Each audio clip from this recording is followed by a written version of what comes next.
For centuries, the island of Sicily has been a breeding ground for renegades, radicals, and gangsters. The island comes by its rebellious spirit naturally enough. Foreigners kept invading it and ruling over it. As a result, Sicilians became deeply suspicious of outsiders and fiercely antagonistic toward authority. This spirit gave rise to the Sicilian Mafia, and it was into this world that Giuseppe Bonanno was born on January 18, 1905.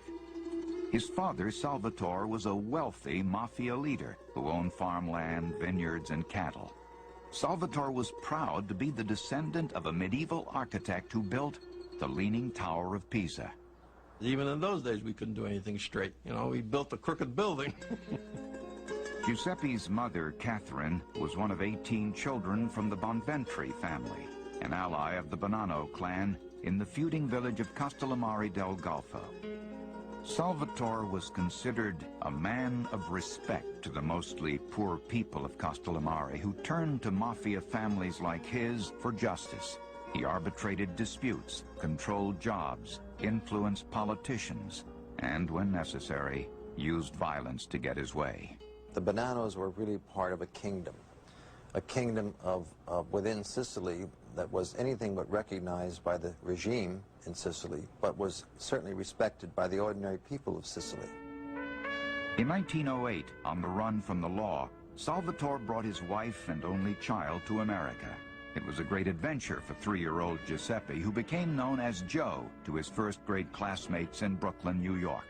On weekends, his father would take him for walks through the bustling city streets, and they would stop at the Nickelodeon. The boy fell in love with America.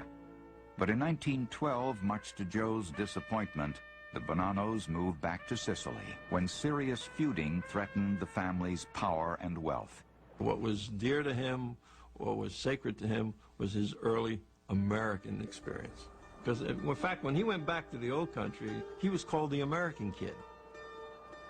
His earliest memories were of America, but Joe would spend the rest of his childhood absorbing the tough spirit of his native land.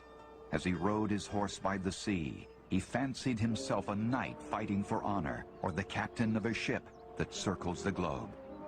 Even as a boy, he had great expectations. Joe grew up expecting to be a man of substance, a man of wealth and influence and power. He's raised in certain rhetorical traditions of honor and deference to a great leader, a great man. At the age of 11, Joe's idyllic childhood was cut short. His father, drafted to fight for Italy in World War I, returned home badly wounded. Salvatore's dying words to his son were, "Your name is Bonanno. Always be proud of your name." Only 5 years later, his mother died as well. Just a teenager, the orphan inherited his family's fortune. Joe grew up fast. He's on his own from the age of 15, 16. And there's a native shrewdness there. Joe soon became disgusted with his uncles feuding over his inheritance. At 17, he decided to take what he needed and leave Castellamare behind. He enrolled in a nautical college based in Palermo, the capital of Sicily. More than anything, Joe wanted to be a commander of men. His ambition was to go into college and become a naval officer in the Italian Merchant Marine. And just about the time he was ready to accomplish that, some little fellow in Rome by the name of Mussolini came into power and decided that all those Sicilians down there needed to be taught a lesson. By 1924, Palermo was feeling the sting of fascist depression. In the romantic tradition of his ancestors, Joe was ready to fight. He formed a radical student organization that denounced Mussolini. The Naval Academy responded by suspending Bonanno, and he never graduated. When the fascist police started torturing and killing Sicilians with mafia connections, Joe made a decision. I guess it's time for me to go home, is the way he put it. And when he first told me that story, I said, "What do you mean, time to go home?" He says, "I think I better go back to America." Bonanno arrived in New York in December 1924 and found a city in the midst of a wild spree brought on by the misguided law called Prohibition. Gangsters all over America were getting rich as bootleggers.